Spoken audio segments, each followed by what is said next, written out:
On the 12th of June 1993, Nigeria stood on the brink of a revolution. After years of military rule and mismanagement, the nation was finally ready to embrace democracy, or so it may seem. In Moshood Kashimawo Olawale Abiola, MKO, the nation had found a worthy leader, poised to become the president through what is known today as the freest and fairest election in Nigerian history. Little did they know that this hopeful moment would soon descend into a tragic tale of sorrow. Born in Abeokuta in 1937, Abiola rose from humble beginnings to become a shining star. Despite his background, he excelled at Baptist Boys High School, alongside future President Obasanjo. Through a government scholarship, he attended the University of Glasgow, where he graduated with first-class honors in accountancy. His career in International Telephone and Telegraph Corporation, ITT, catapulted him to wealth and influence, making him a powerhouse in Nigeria's business landscape. As his stature grew, so did his connections with the military elite, particularly with the military president, General Ibrahim Babangida. General Babangida was Nigeria's military ruler from 1985 to 1993. His regime is considered one of the most controversial in Nigeria's history, characterized by corruption and endless promises of democracy.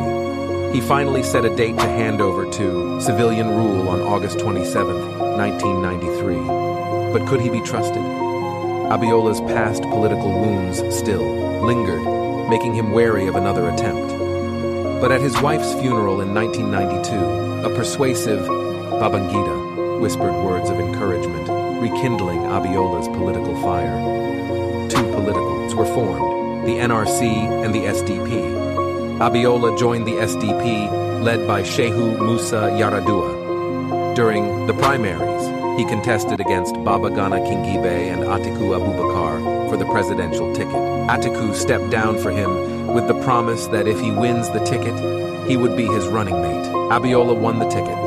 Babangida called to congratulate Abiola and offered his advice on who should be his running mate. At a meeting in Aso Rock, Babangida leaned in and suggested to Abiola to choose Pascal Baffiao as his running mate. Surprisingly, MKO chose Kingibe.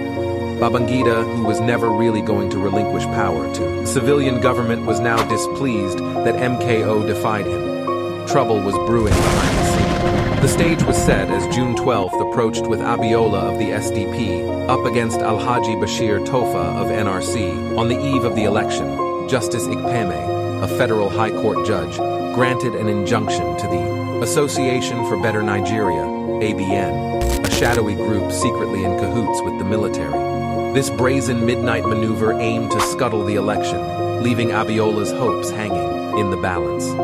Defying the odds, the election was conducted, and Nigerians turned out en masse, united in their support for Abiola. He was headed for a landslide victory, but then disaster struck. Babangida stunned the nation as he annulled the election, citing baseless claims of fraud. This shocking move was a naked power grab.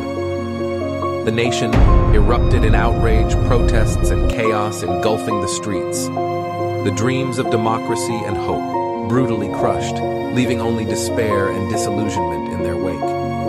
On August 26, 1993, Babangida's regime, reeling under pressure, announced that he would step aside. He installed a puppet interim government headed by Chief Ernest Shonekan, a Yoruba technocrat. This move was a desperate attempt to appease the outraged Southwest and contain the growing unrest. Shonekan struggled to control the spiraling political crisis, and on November 17, 1993, he was overthrown by another military dictator, General Sani Abacha. He was Babangida's loyal ally, but secretly harbored ambitions to succeed him. Abacha saved Babangida's life during an attempted coup and earned his trust, prompting Babangida to promote him to a 4-star general, alongside himself, the first of such occurrence in Nigerian history. But Abacha was playing a double game, pretending to support Babangida while secretly plotting against him.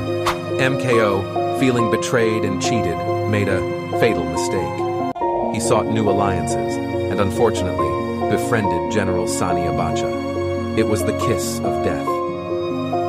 MKO, hoping to reclaim his stolen mandate, encouraged Abacha to overthrow the interim government, expecting a swift handover to civilian rule. But Abacha had other plans. As MKO traveled abroad seeking international support, Abacha consolidated power, even appointing Abiola's former running mate, Kingibe, as foreign minister. It took months for Abiola to realize Abacha's deceit. By the time he did, it was too late. Upon his return, he boldly declared himself the rightful president of Nigeria on June 11, 1994. But his courage was met with brutal force. Abacha, once a supposed ally, unleashed a staggering 200 police vehicles to arrest MKO, charging him with treason.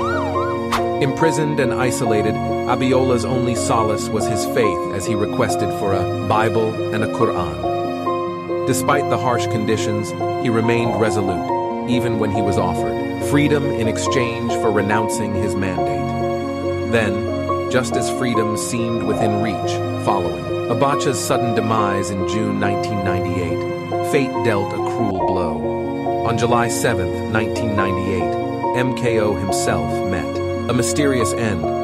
During a meeting with a U.S. delegation, he was served tea, and minutes later, he collapsed and died. An autopsy was done, and the cause of death was said to be heart attack.